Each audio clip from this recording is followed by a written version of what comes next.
Pengaruh kerajaan Hindu, Buddha, dan Islam pada kehidupan masyarakat. Anak-anak, sebelum kita mempelajarinya, kita harus tahu dulu bagaimana kehidupan masyarakat Indonesia kuno sebelum kerajaan Hindu, Buddha, dan Islam masuk ke Indonesia.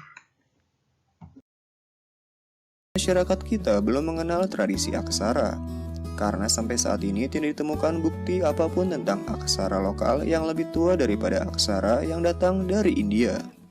Masuknya kebudayaan Hindu-Buddha mengantarkan masyarakat Nusantara ke masa budaya tulis atau masa aksara. Kebudayaan dari India memperkenalkan huruf Pallawa dan juga bahasa Sanskerta. Aspek politik dan pemerintahan. Sebelum masuknya pengaruh Hindu-Buddha ke Indonesia, sistem pemerintahan masyarakat kita adalah pemerintahan desa yang dipimpin oleh seorang kepala suku. Kepala suku dipilih berdasarkan kekuatan dan kelebihannya. Aspek agama dan sosial. Sebelum pengaruh Hindu-Buddha masuk, masyarakat kita telah mengenal sistem kepercayaan animisme dan dinamisme, serta sejumlah kegiatan upacara yang terkait pemujaan terhadap roh nenek moyang. Arsitektur bangunan. Pengaruh masuknya kebudayaan Hindu-Buddha di Indonesia di bidang arsitektur bangunan adalah munculnya bangunan-bangunan berupa candi. Candi yang ditemukan di Indonesia pada umumnya adalah perwujudan dari akulturasi atau percampuran dua budaya, budaya Nusantara dan budaya India. Pola dasar dari candi-candi di Indonesia yaitu berasal dari bangunan punden berundak yang mulai berkembang pada masa megalitikum.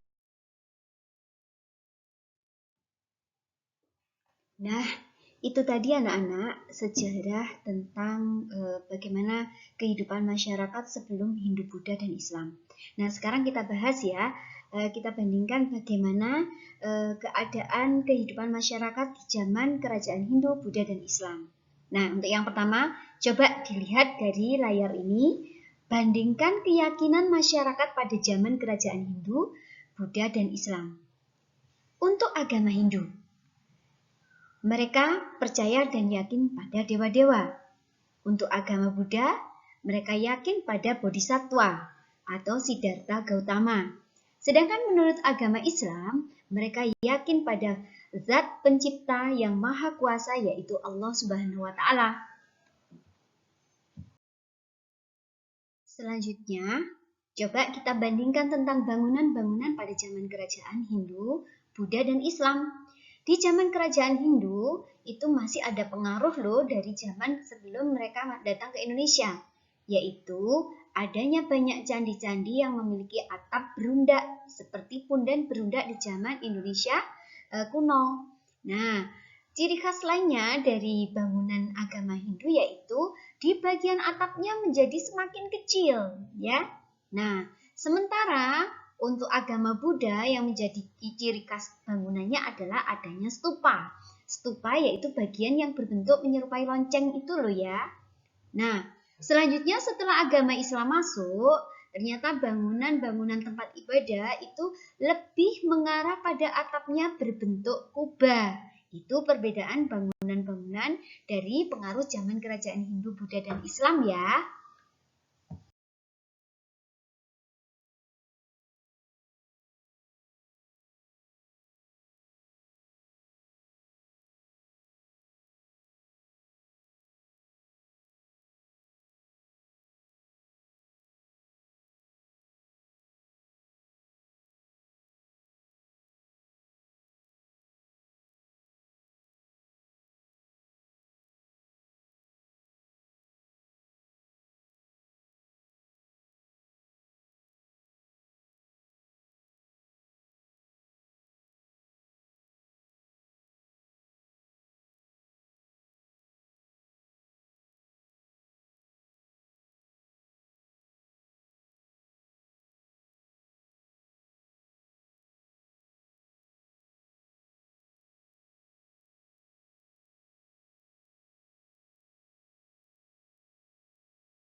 Selanjutnya yang kita bandingkan adalah bidang bahasa dan sastra.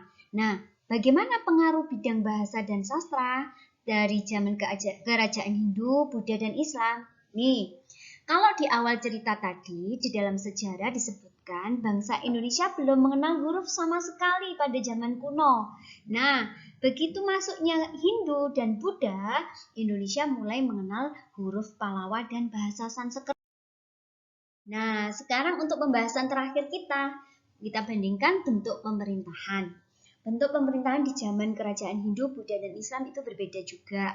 Jika awal sejarah muasal kehidupan masyarakat Indonesia, mereka itu hidupnya berkelompok-kelompok kecil, berkelompok menjadi yang sama sukunya saja ya. Terus dipimpinnya oleh siapa? Dipimpin oleh kepala suku yang disebut Aku. Nah, jumlahnya tidak terlalu banyak mereka berkelompoknya. Beda dengan setelah kerajaan Hindu Buddha masuk. Nah, sejak saat itu bangsa Indonesia mulai mengenal yang namanya sistem pemerintahan yang berbentuk kerajaan. Dan wilayahnya lebih luas daripada suku. Nah, siapa pemimpin dari sekerajaan itu? Di dalam pemerintahan kerajaan, pemimpinnya adalah seorang raja. Selanjutnya di tahun berikutnya kerajaan Islam masuk, agama Islam masuk. Nah, bentuk pemerintahan berubah, hampir menyerupai pemerintahan yang ada di daerah Jazirah Arab ya. Bentuk pemerintahan Indonesia berubah menjadi kesultanan. Nah, pemimpinnya pun disebutnya sultan.